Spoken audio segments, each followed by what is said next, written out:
Fun, fun, fun. Hi there, everyone. I am Stars Tina, and happy Friday to you and also you.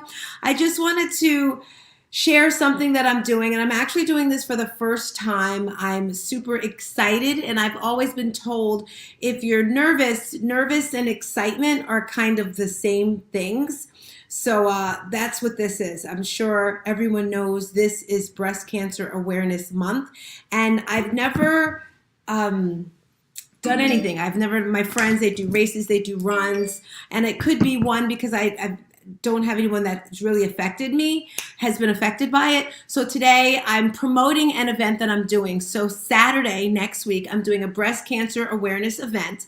And today I have one of the speakers. And it's amazing how in life you know people, but you really don't know what they've gone through, whether it's, I say trauma or tragedy, from family members. And next Saturday, this is a free event. You can click the link. If you click that Stars Tina, I'm hoping I have it in there. If not, just go to my website and you'll see it. It's a free event. Of course, everything I do has to do with exercise. So there'll be a 7 a.m. It's on a Saturday workout class. And then between 7:45 and 8, the 7:45 to 8 is going to be like a kind of chit chat. But 8 o'clock, we're starting sharp, and this is one of our speakers. So I'm super excited. If you're watching and you have questions, you have comments, put it in the chat, but we're going to make some noise for my girl, Joyce. Woo. Hi, Joyce. Hello, thank you for And having me. thank you for coming through. And guys, this beautiful human right here, let me tell you, it's amazing how social media connects people. I met this person through, if you're wondering what I'm doing, I'm just sharing it out. That's what I'm doing. If you're like, what is she doing? So we can get more people in here watching and paying attention. There's this app, it is called Clubhouse. If you have not heard of it, I think that's where I originally saw her, and then, or maybe it was Instagram, but either way, I always say your vibe is your tribe. So it's super important that you surround yourself with amazing people. And I actually met her when I started a fitness challenge. As you can see, she's beautiful, she's fit, she's healthy, she's fabulous. She's also an Arbonne consultant like myself, which is a health and wellness company. And that's probably why you love the products so well as well, because of what it does for your body. So without further ado, share with us your story, your what you've experienced when it comes to the whole breast cancer situation. Okay, so yes, my so I'm gonna go kind of take you back to bring you forward. So my sister, who was my best friend, she was 42, and she back in 1999 she had called me and she had said that she had had a rash on her breast. And she had gone, I think it was the very end of December. She stopped in like a walk-in place and, just asked about it. And they gave her like cortisone cream and said, oh, you're fine. Don't worry about it. And so the rash continually didn't improve. And so March, she never mentioned it before then, but March, she called me. It was like mid-March. And she called me. She said, I have this rash. I think it's getting worse. Will you come look at it? Like sisters often do. I mean, we shared everything. So I it was a day or two later when I could get off from work. I went over and I took a look at her breast, and it had a rash, but now it was inflamed, and it did not look good. It did not look like anything I had ever seen before. So I said to her, Joni, you need to see a doctor right away. I said, something is not right.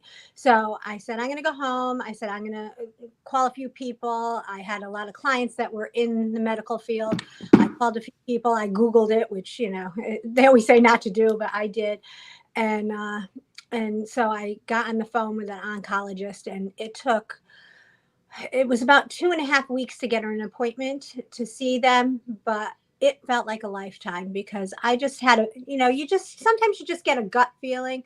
So anyway, we get her into the oncologist, and I went with her, and I watched the doctor take a look at it, and instantly I knew my sister was in trouble. I knew that it was not going to be, like an easy fix or anything. And after her exam, she sat down with us, and she said, you have a rare type of breast cancer called inflammatory carcinoma. It's also known as inflammatory breast cancer. And she didn't really tell us at that time how fast moving it was. We found out, after the fact. But it was like within 2 days, she was, her life was about to change.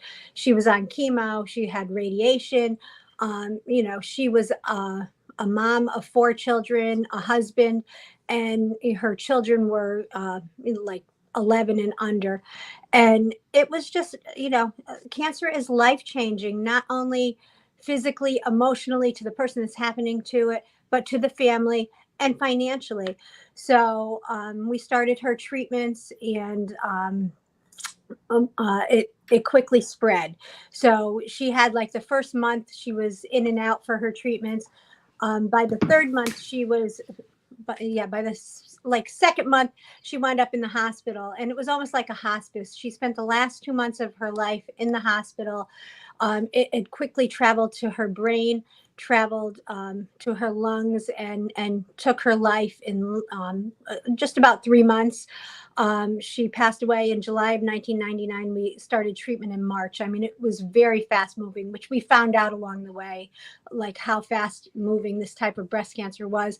And most of the time, because it's misdiagnosed, it's found in stage 3 or 4, which is, the later you get in stages, the harder it is to come back from that. So she was stage 4 when they found it. So I always have that, like, oh, if we only knew in December, like maybe the outcome would have been different, but you can't. Did they say if you found it earlier, it would have been okay? Like maybe a year sooner? Did they say that? Well, they say that a lot of times inflammatory breast cancer, it is one of the more deadly, I guess, types of breast cancer. But a lot of times you could have 5 years and other things come out in other treatments.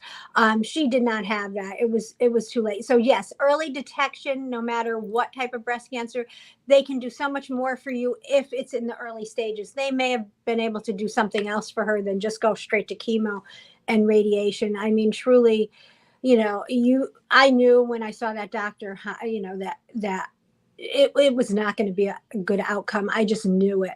And I didn't want to believe it. And I had so much faith, and she had so much faith. She was such a fighter. And, right to the very end, she was, giving it all she had. But yeah, so my sister passed away from breast cancer in July. And 3 days before that, my dad called me to tell me he had lung cancer. And so now, I mean, and when I tell you, I spent nights at the hospital. I had my own hair salon. I had 2 small children myself. And every night I slept at the hospital with my sister. I would, thank God my husband was so good, because he took care and got everything we needed. And I went there and I slept every night there with her. And then I'd come home, I'd kiss my kids, I'd get dressed, I'd go to work and try to be this happy person at work. It was like, I used to say to my girls, let me know if I'm like a downer, because it was, I was exhausted. But, that's what families do. You do whatever you have to. So I spent every night with her. So anyway, my dad, told me he had lung cancer. My sister passes away a couple of days later. And I had decided at that moment, and this is why I think I connect with you. Although when I met you, I didn't know your story, but so I decided, like, within that week after my sister passed, that people need to know about this breast cancer, and I need to be that person that puts the message out and makes a difference. So I decided at that moment I would start a Cut for a Cure. And one haircut at a time. We raised money. The first couple of years we did for foundations, but I saw how it drained my sister's family, how it just put them in such debt. We started picking a family and giving money to the family to help them. And I did that for 20 years. But that first year we raised $500. And the week before my event, I planned it in October. Now, mind you, in 1999, there wasn't Breast Cancer Awareness Month. There was not like all these things going on. So I planned it in October, and the week before my dad passed away. And, my family was like, you can't do this. Just forget it. I said, oh no, I'm more determined to keep their memory alive, and both of them. And so I went through and I did it for 20 years until I sold my salon, to not only raise money to help people, but to put the information out, not only about this type of rare breast cancer, but just your mammogram, all the things that are so important to prevent that. And my sister was not a doctor. She was 42. She had not had a mammogram. So, those things are so important. So I do have a lot of questions for you. Okay. Let's begin with please don't judge me, but I've probably never given myself an examination. I've seen the things they say you can do it in a shower. How important is it to give self examinations? Does it run in families? Is that how you get it, or is it from the food you eat? Because I've also heard, if you have an alkaline body, disease cannot live in an alkaline body. So if you're eating clean, so I don't know if that's a lot to answer.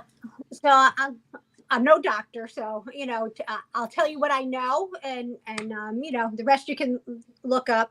But so what was your first question? Is it important to do self examinations?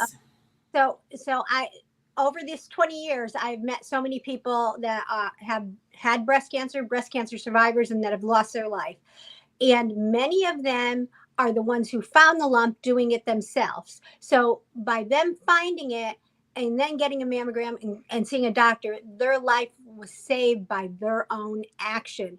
Because a lot of times, if you don't feel it, by the time you feel it, or you go for your mammogram at the end of the year, this has grown. And time is so important with this type of stuff.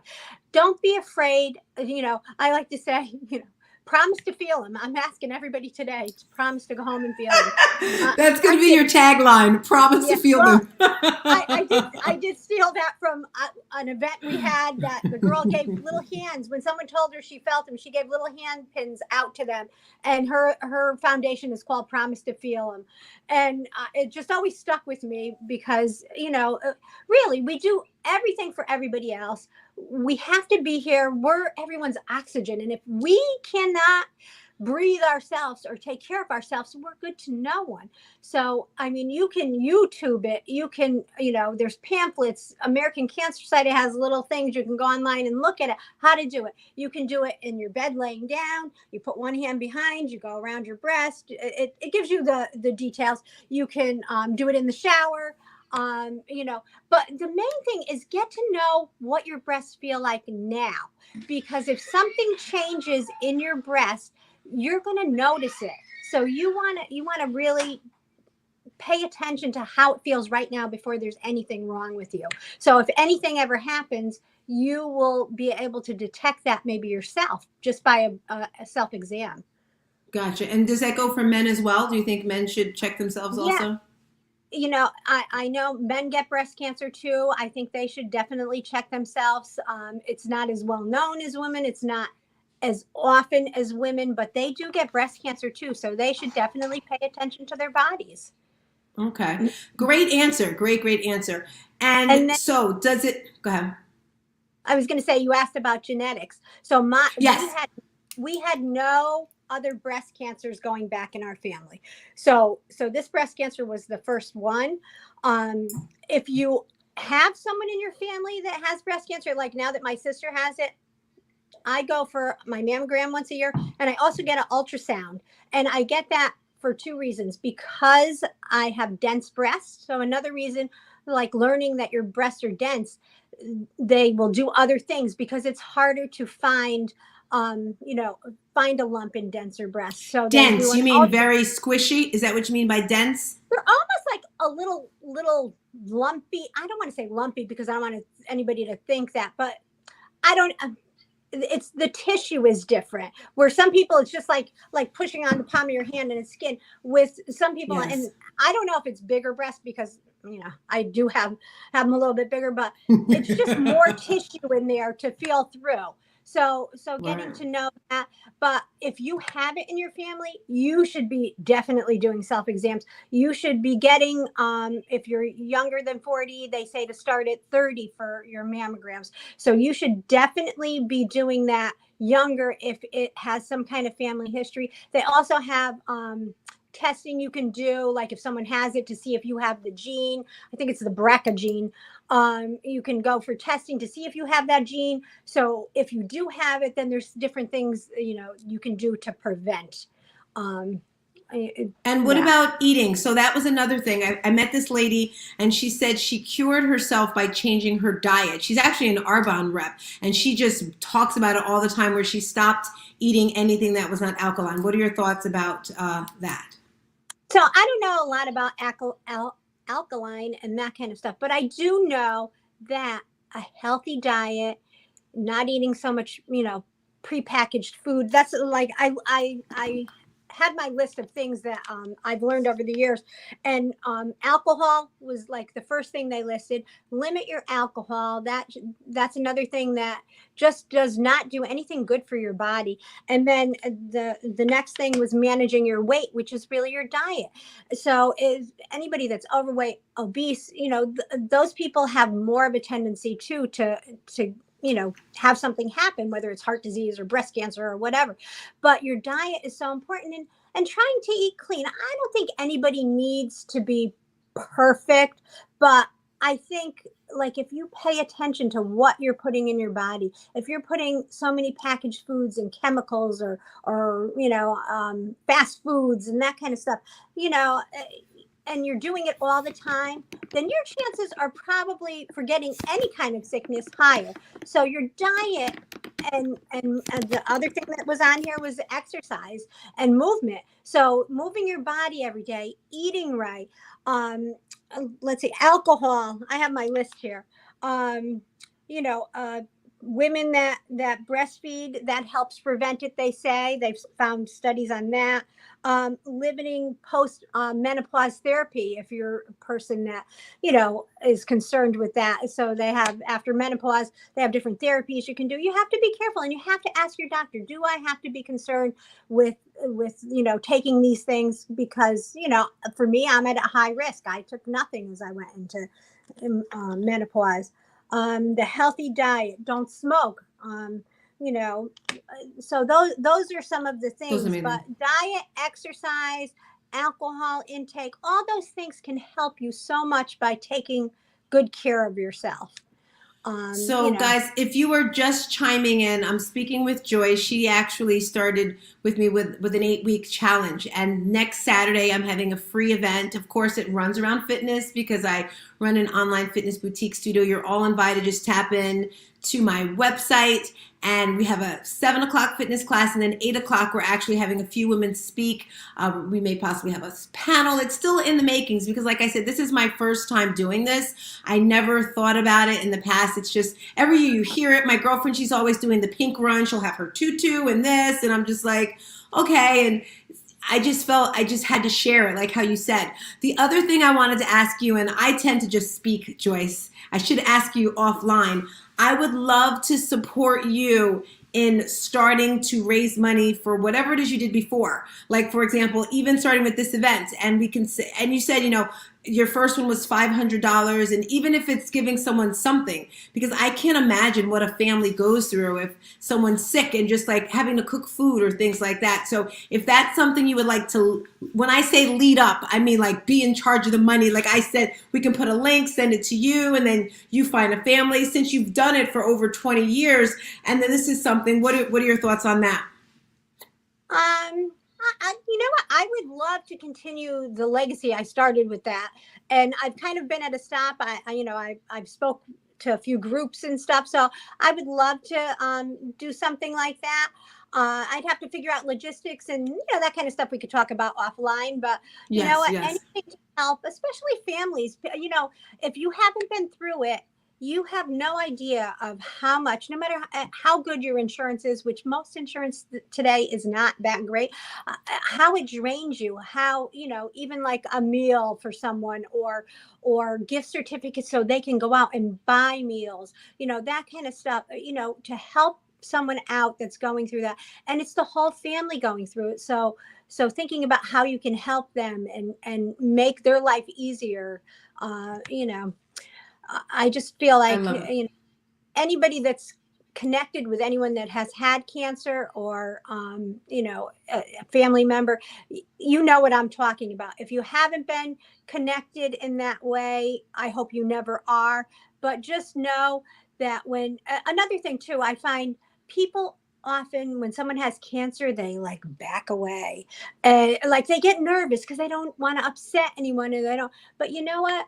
People need you. They need you to send love and kindness to them, and they need the support, even if they. And a lot of people won't ask for it, or they're very, don't want to. They're very proud and don't want to bother people. But that's when, especially if it's somebody you step up and you step in and you do what you can. Don't worry, people will ask you to step away if you're too much. But it just always, if you're hesitant with that, ask people questions, talk to them. That it makes them feel like they're not isolated. Right. Too. And I get what you're saying because for this event, like I said, it was just an idea that I had. And I only knew one person, a friend of mine. She actually takes classes. You may see her every now and again. And a few years ago, she had to speak, and I went with her to do the run, and she got to speak. So I said, "Hey, would you like to speak?" And then I put the flyer. And then people have been reaching out to me, and thankful that you did as well, because I was like, I don't know, I just feel, I just have these feelings, and it's like God put this on my heart to share, and maybe someone watching this will start giving themselves monthly exams, or sharing it with their daughters or their sisters or their cousins or something like that. We got a note in the chat. Arlinda, thank you for watching. She says she checks hers often. That's good. How often should you check them? I didn't ask you that, Joyce. I don't know what it's recommended. I would say at least once a month. I mean, maybe like once a week, and maybe once a month where you lay down and you do a real, true self exam. And then when you're in the shower and you're washing yourself, just pay attention, feel around, make sure everything feels the same as the beginning of the month when you tried it. And again, I listened to you about your exercise, your diet, all that kind of stuff. You need to schedule it. When you wake up on the first of the month, before you get out of bed, that's what you're going to do. And and you don't want to do it around the time of your period or anything, because your breast density changes and stuff. So you want to know when that is, but schedule it in, like, know you're going to do it sometime that month. And it's important. It really is. Saves lives. Well, you look amazing. And how long ago was that your sister passed away? My sister and my dad have been gone for 23 years, and I can't even believe it's been that long. And you know what? Every day goes by, and you miss them. They're with you, But Was she older or younger? She was my older sister. She was the oldest of the family, and and her kids are beautiful. They're all doing well, thank goodness, and thriving. And they just you just don't know. You have to really just pay attention to things. Your life can change in an instant. We also get to choose, and this is another reason why I think I connected with you, is each day we get to choose how we want to feel. When I tell this story a little bit more in depth, and maybe I'll do that at the event. But when my sister passed away and I came home, I got in bed and I didn't get out. And, and I knew, my husband was good to me. Everybody was good to me, not to like rush me. But I knew I had to get out of bed. I had to show my children that, stuff happens, bad stuff happens, shit happens, but we have to move forward. I had to teach them that, we got to be kind, compassionate, help others, and then we got to keep moving forward. And and I also had to help my brother with my dad, who now had to have chemo and all that stuff. So I mean, the thought of pulling the covers over my head and never getting out of bed again would have been okay with me in that time. I just was done. I was exhausted. I was just sick of loss. I mean, my sister and I, this is before cell phones, we talked on the phone every day, 5 times a day. I mean, if you have a sister and you talk to them all the time, you get what I'm saying. There wasn't anything that we didn't talk about. So, a chunk of my life was gone. And then a bigger chunk, my dad was also my partner in business. He ran my business and I ran the salon part. So I had to learn. I didn't know after that if I was going to continue my business because I had 2 small children. Because he was my dad, I didn't have to worry about like if he was doing the business right. He did payroll. He did all the behind the scenes stuff. And all of a sudden I had to take that on. I went to hairdressing school. I wasn't a business person. So I got coaches. I learned, and you have to, the biggest thing is you have to continually move forward, but choose, you want to choose the happiness and the joy, and it takes time. Let me tell you, I was, for a long time, I was sad, I was mad, I was angry. You go through all those things, but by doing something, and truly, the Cut for a Cure, as much as I helped other people, that was for me. That was for my healing. I felt like I was doing something that kept my sister and father's memory alive, but also just made me feel like I was moving forward. And it's a hard thing to do when you have loss. If you have someone who's watching this right now and perhaps they lost a close family member because of cancer, they're stuck in that bed, they're paralyzed. What's something you can share with them of how they can get up and, what got you through it? Would love to hear that if you can share. I was so fortunate that, and my husband and my kids, and like the support that they gave me was something, but not everybody has that. Call a friend, have a friend. This is when a friend can step in, like I was talking about earlier. Even like when something like that happens, even with the people afterwards that have, lost, stepping in and reaching out to that person, even though you feel like, sometimes they just need that person to reach out to. And the biggest thing is get out of your bed and walk around your yard. I mean, walk up and down move your body, because movement just helps your endorphins. It helps you like clear your mind and think. Just reach, it's hard for them to reach out sometimes. So if you know someone, but you definitely get up and move, get out of the bed, move, and just know that your family members are watching over you, that they don't want you depressed and laying in that bed and crying over them all the time. Do I cry on a regular basis? Yes, I do. I wipe my tears. I, say, okay, what are we going to do today? How are we going to make a difference today? How, whether it's for myself or whether it's for, someone else, and send love to them that are gone. Send love out to the universe, because the more you send that love out, the more it comes back to you, and the more support comes to you. And as a person, you have to be a little bit open. People only come around so long if you continue to just keep those head, because they feel like they can't help you. But when if you're a person that's trying to help someone with loss, maybe even when you're like, oh my God, there's nothing I can do for them, they're just going to stay there. Maybe give yourself a couple of days and go back again, because they need you, and they need that person that's going to maybe hold their hand, or say, you know what, let's just go out in the living room. Let's just sit outside and get some fresh air. Let's put our feet on the ground and ground ourselves. Yeah. And it has to be baby steps. You can't go in there and say, okay, we're going to work out and we're going to exercise today. You can't. Maybe, Tina. I'm just teasing you. But, sometimes it has to be baby steps. And whatever you can do for that person, I mean, God bless you, do it. And that person laying there, if you're laying there listening to this right now, there is love out there for you, and there is still joy out there for you. Did I ever think I would be joyful again?